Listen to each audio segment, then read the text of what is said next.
Alright guys, in this video I'm going to cover 4.3 section from the book, which is Riemann sum and definite integral. Okay, so how did we do in the last class? To find out the area under a curve is basically we divided the interval AB into n equal parts in the last time, but here I want to divide into n parts, but some of them may be very small, some of them may be very big. So why did we do that? Because see, on this in this region basically you don't have to have a very small interval, because even if you have a big interval the function is not changing that much, right? The function is almost, the graph is almost the horizontal. In that case, even if you take a big interval, the area under this piece and the area of the rectangle will be the same. So you don't need to have a small pieces here. But when the function is changing rapidly, you may need very small pieces to take care of when we find out the area of the rectangle. When the rectangles are very small width, are of very small width, in that case that will do better job than making a big rectangles here, right? So what we do in next is we will divide the interval AB into small sub-intervals, but we don't need the equal width. So some of them have very small width, some of them have the big width. So what we denote is we denote by norm of delta. This symbol is called norm, okay? So this is called the norm. Norm of the delta is the width of the largest sub-interval. So in this figure, this is the largest subinterval, right? And I denoted that by delta, norm of delta. Okay. So what is the area of the area under the curve above x-axis here is? So this is the area, sum of the area, right? Sum of the area is I'm picking Ci. In each subinterval, I'm picking Ci. Ci can be left side height or right side height, or we may pick Ci somewhere here and then find that as the height. Okay, so f of Ci times delta xi is basically width of each of the subintervals. So delta x1 is the width of the first subinterval, delta x2 is the width of the second subinterval. Before we have delta x, just delta x, because we had all those subintervals had the width delta x, same width, right? But we have now different width, that's why you do delta xi. So you need to find out width of each of those subinterval and then find the height, and then this multiply the width times the height to find out the area of each of those stripe, okay, and then add them. But what we had limit here is limit delta, norm delta tends to 0, means if the width of the largest subinterval is 0, meaning if that is very small, meaning all of them will be very small width, right? In that case, when the width of each of the subinterval are very small, in that case this sum will give you the area. That's similar to the previous concept, right? Now we define the definite integral. Okay, definite integral is a to b f of x dx is defined by this sum. Okay, basically this definite integral is basically the area under the curve fx above x-axis between a and b. Okay, so why? Because this is defined as the limit, norm tends to 0, the sum of the area of the rectangles. Basically this part gives you the area under this curve, right? So we define that as the definite integral. Okay, so this is the definite integral of f of x between x equals to a and x equals to b. We call this as lower limit of the integral, and this as the upper limit of the integral. Upper limit of the integral. Okay, now here f of x is called integrable. Okay, meaning the integral of f of x exists in the interval ab if the limit on the left side exists. If this sum and the limit exist, then we call that fx is integrable in the interval ab. This is the definition of definite integral. Again, this is called the definite integral of fx between a and b, and fx need to be continuous to have the definite integral. Okay, so this is just the concept, how we define a definite integral. Now what we do next is the some properties of the definite integral. The first number one property is, if you find the definite integral of a fx from a point to itself, then it is 0. Meaning, here we are finding the integral between a and b, right? But if you find out, that is given by the area under the curve. But if you find out between a and a, then that will be the area under the function fx above x-axis between a and a. So there is no area, right? In that case, the area is 0. That's why the definite integral is 0, right? So basically you can say area is 0, right? Now next is, if you're finding a to b fx dx, that is same as negative of b to a. Just the direction change, right? So area between a and b under the curve above x-axis is same as area between b and a under the curve above x-axis with negative sign. So this is just the direction will be opposite, okay? Number C, if C is in the interval a, b, so what does it say is, suppose you have, let's say, there is a, there is b. Suppose there is a point C here, okay? So what it says is, in that case, and fx is integrable over ab, there are double and fx is integrable over ab, and we can say if, basically. So if C is a point between a and b, and if fx is integral, meaning if this area is finite and if this area is finite, right, then what you can do is a to b fx dx, a to b fx dx can be divided in two pieces. You can find out a to c fx dx, you can find this area separately, and then plus you can find this area separately, and then you add those two areas to find out the total area. That's what it says, okay? So what it says is a to b fx dx equals to a to c fx dx, that part, plus a to c to b fx dx, this part, okay? So this is f of x function. Next, if you are finding a definite integral of k times fx, you can pull that constant out and find the integral of fx dx between a and b. Next is, if you have sum of the two different functions or the difference of two different functions between a and b, then you can distribute the integral. You can give this integral to this one separately, and then plus give that integral to that one separately. Basically, we are distributing the integral to both f of x and gx if there is a sign plus or minus. But if there is times in the middle, we cannot distribute that way. Only if there is plus or minus sign. Let's do this example here. If negative 4 to 0 fx dx is 21 and 0 to 4 fx dx is 5, find 3 times fx dx but between negative 4 and 4. What it is asking is, suppose this is negative 4, right? This is positive 4. Suppose there is a graph like this and then like that, okay? So what is given is this integral, this area is given as 21, right? And this integral or this area is given as 5. So this is 5, this is 21. Now you have to find out what is the integral of this whole function between negative 4 to 4 and multiplied by 3. So the solution is, we have integral of 3f of x dx between negative 4 to 4 is equals to, let's take 3 out and then do negative 4 to 4 fx dx, right? But you can break this by using this property, right? Let's use that property, and then you do 3 is outside, but what I'm going to do is negative 4 to 0, this part, fx dx, because I know this value, right?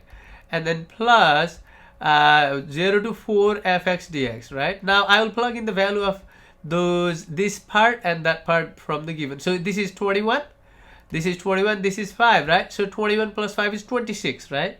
So what is 26 times 3? So 26 times 3 is, so let me write that, 3 times 26. This is 78. Yeah. So 26 times 3 is 76. So this is 3 times fx on this is basically the 78. So 3 times area under this curve and that curve between negative 4 and 4 is 78 units, square unit basically, because it is the area, right? All right, guys. Right, things will get clear when we do the example, right? So let us do this example. Find the integral 0 to 3 2 dx. That means this is the definite integral because you have the value, right? So 0 to 2 dx using limit definition. Basically what it is asking, if you want to see the figure, then look at this. This is x-axis and y-axis, right? So the function is 2, so it is the function, okay? And you want to see between 0 to 3. So basically you want to find out this area. You see that? You are trying to find out this area because it is f of x equals to 2. So you are trying to find out the area between 0 to 3 under the curve fx equals to 2. Now, but you want to use the limit definition, okay? So how do I use the limit definition to find out that?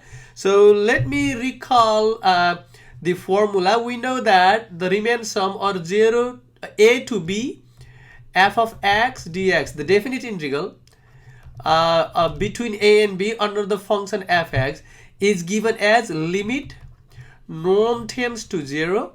Norm tends to 0 meaning we will divide this into so many subintervals, right? But the subintervals may not be of the equal width. Some of the subinterval may be big, some of the subinterval may be small. And then if we take the width of the biggest subinterval tends to 0, meaning when the biggest tends to 0, biggest is very small, then all the other will be very small. In that case, the definite integral or the area under the function between a and b is given by limit delta tends to 0 summation I runs from 1 through n, okay? And then what we do is f of ci times delta xi. But I think in the at the beginning I forgot to write down what is the formula for ci, where ci is given as a plus I times delta x, okay? And then delta xi, you can say delta xi. And then what is delta xi? Delta xi is b minus a over n. This is what you use to find out that ci and delta xi. And then we just plug in those values, okay? So delta xi, you can write delta xi or just delta x for the ci, but we use exactly the same value to find out ci there, okay? So let us do this. So how does that look like then?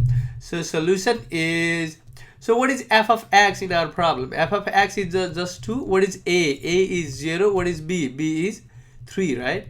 So what is delta xi then? Delta xi is 3 minus a over 3 minus 0 over n, that is basically 3 over n. You see that? And what is ci then? Ci is a is 0 plus I times delta x is basically 3 over n. Basically this is ci is 3i over n. You see that?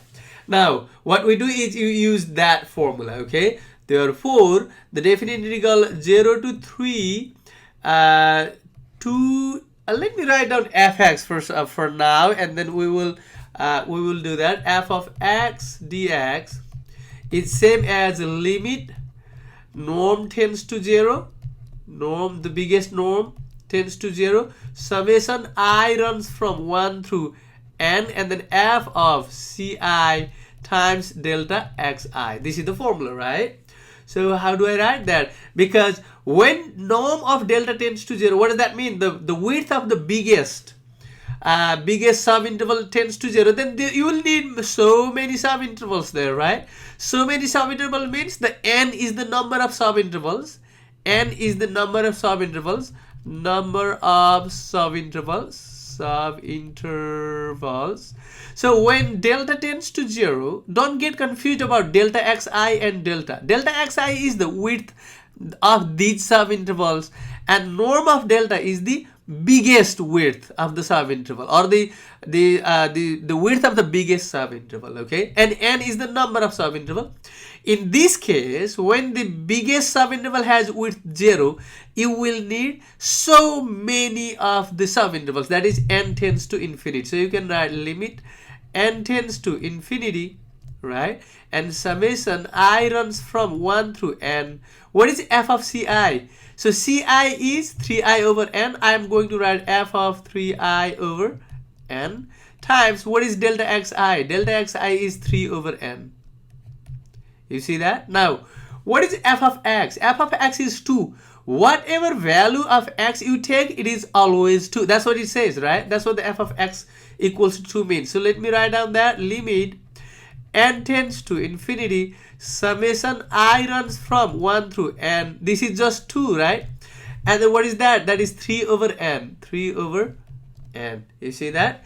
So how much is that? This is basically 6 over n, right? So this is basically summation I runs from 1 through n. It is 6 over n. Okay? So what do you get? So this is basically limit n tends to infinity. So what is the summation of 6 over n? There is no I there, right? If there was I, you need to use the sum formula for that I. So what is that? So let me write down that summation of 1 I runs from 1 through n. C is just C times n, right? Because if there is no I, it is just, you can pull that C out, and then that is just adding the 1 n times. You can think 6 over n is there, and then summation I runs from 1 through n, and then 1. You are adding 1 n times, right? It is like that. So how much is that?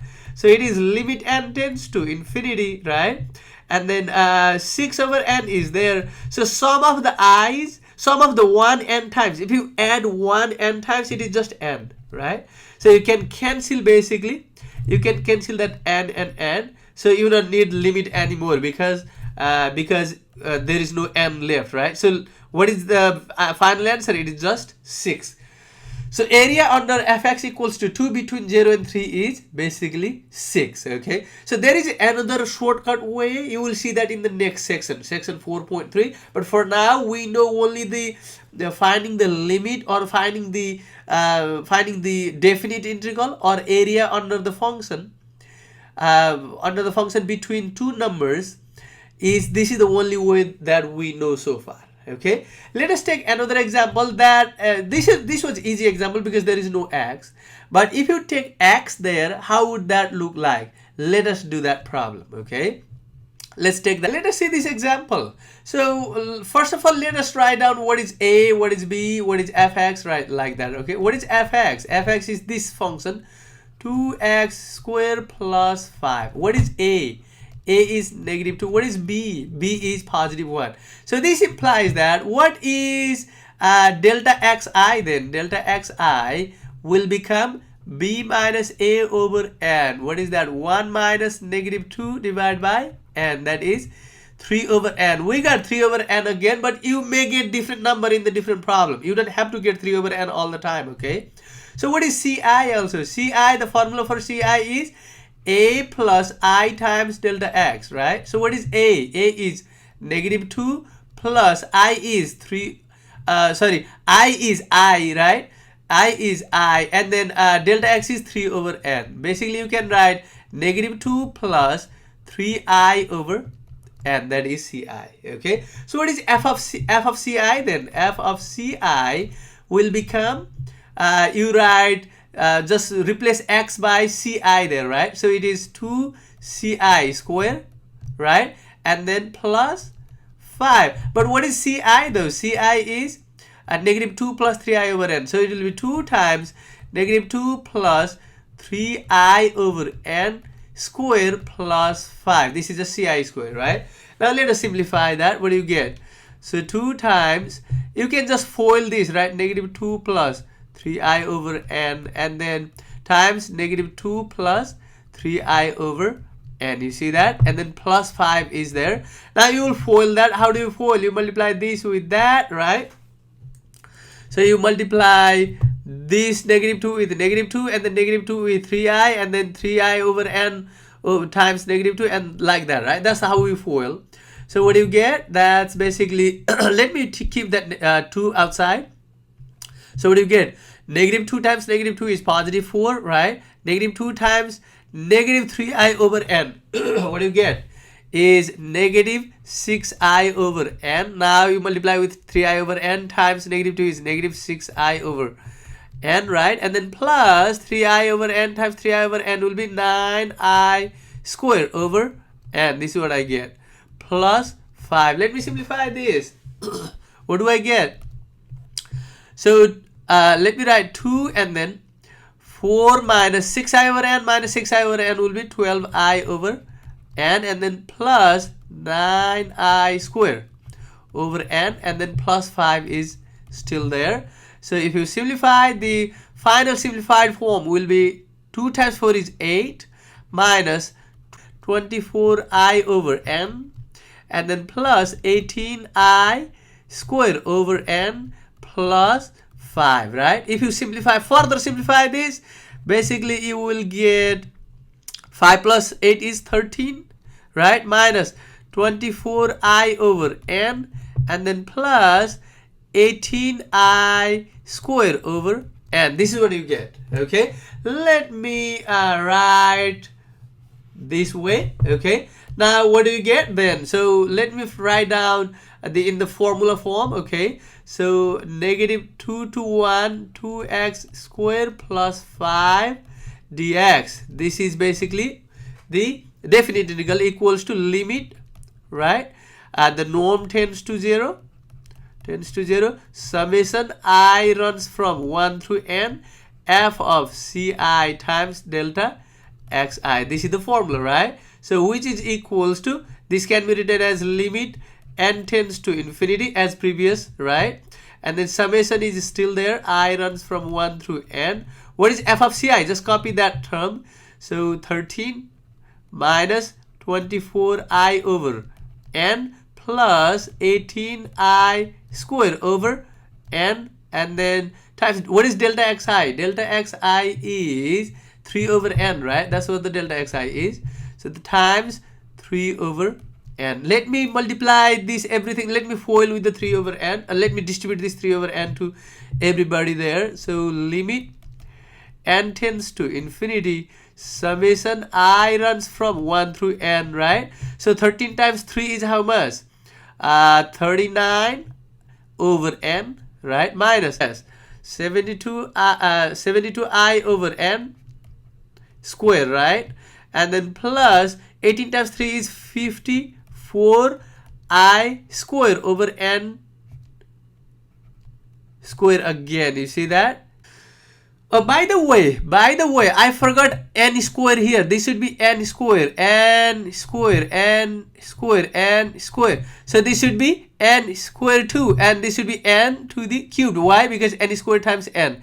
So 18 times 3 is 54 I square divided by n to the cubed. Now what we do is you distribute this summation to everybody there. So you will get equals to limit n tends to infinity, right? And then what I'm doing is I'm giving this summation to everybody. So summation I runs from 1 through n, 39 over n, okay, minus. So let me write down another term. Summation I runs from 1 through n, 72i over n square, and then plus summation I runs from 1 through n, 54i square over n to the cubed. You see that? So this is what you will get. Next, what we do is, since here is no I, you can pull that out. So summation of the constant will be n times that, right? So let me write that limit n tends to infinity. The first sum is 39 over n times the n. You see that? Because the summation of c is c times n. So you are adding that n times. There is no I, so you don't have to do, you don't have to use any formula for that. Just n times that, right? Now minus, you pull that 72 over n square out. What is left is summation I. What is the formula for summation I? It is n times n plus 1 over 2. You see that? That's the summation of I there. And then plus, what do you get there? 54 over n cube is outside. And what is the formula for summation I square? It is n times, so n plus 1 and then 2n plus 1 over, this is what you get. Okay, now let us simplify this. What do you get? So basically, this is n and n cancel out. So this is 39. You don't need a limit for that 39, right? I mean, you can keep. It doesn't hurt. But let me keep. Limit n tends to infinity. 39 minus what do you get here? You can cancel n and n, right? Or what you can do here is divide that 72 by divide the 72 by 2, that will be 36, right? So you can write 36, right? And what do you get there? N times n plus 1 is n square. Let me use the same color, okay guys? So this is 36 times n square plus n. I'm distributing that, divide by n square, right? You see that? I'm just giving that n square here. So it is fine because there is a product. And then plus, what is 54 divided by 6? 54 divided by 6 is 9, right? So what you get next is you can write 9 and then just write down n times n plus 1 times 2n plus 1 over n to the cubed. You can, the easiest way would be you can just FOIL that, okay? But you don't have to. If you FOIL that, it will be easier for you guys, but you don't have to. So we will use some just factoring out technique, okay?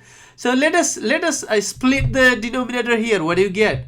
If you split that, you will get, let me write down limit n tends to infinity, right? There is 39 minus 36 times, it is n square over n square plus n over n square, right? Did you see that? And then plus 9 times, if you divide that, this one n and then another n, one of the n will cancel out. So what is left is n square, it will be left, right? So what I want to do here is I want to factor out n from this parenthesis and factor out n from the another parenthesis. So this is what I'm going to get, okay? So I will get n 1 plus 1 over n, right? And then another n, taking out 2 plus 1 over n, okay, over n square. Why do I do that? Is I want to cancel that n and n square there, okay? And then I will take the limit here. So n and then n is n square, so that will cancel out with that n square. Also, this will cancel out, this will cancel out with one of those, okay? So what is happening there then? So let me close that parenthesis because there is limit outside. So let me write down, after that I want to write down here, okay? So this is equals to limit n tends to infinity, okay? So what is left is there is 39 minus 36 times 1 plus 1 over n, okay? And then plus 9 times 1 plus 1 over n times 2 plus 1 over n, because all the other things are cancelling out. Now what we do is I'll plug in the limit. If you plug in the limit, what happens there? This will become 0 because n tends to infinity. You are dividing 1 by infinity. That will be 0, this will be 0, and that will be 0. What do you get? Is you get 39 minus 36, right? And then times 1 is 36 plus 9 times 1 times 2 is 18, right? So basically you will get this one. So the final number you will get is 39 minus 36 plus 18, right? Because 9 times 1, because this will be 0, that will be 0. So 2 times 1 times 9 is 18. So what do you get? 39 minus 36 is 3 plus 18 is 21. So this is the final answer, okay? So you will see this type of problem in your homework too. So that will be the end of this video. Thank you guys.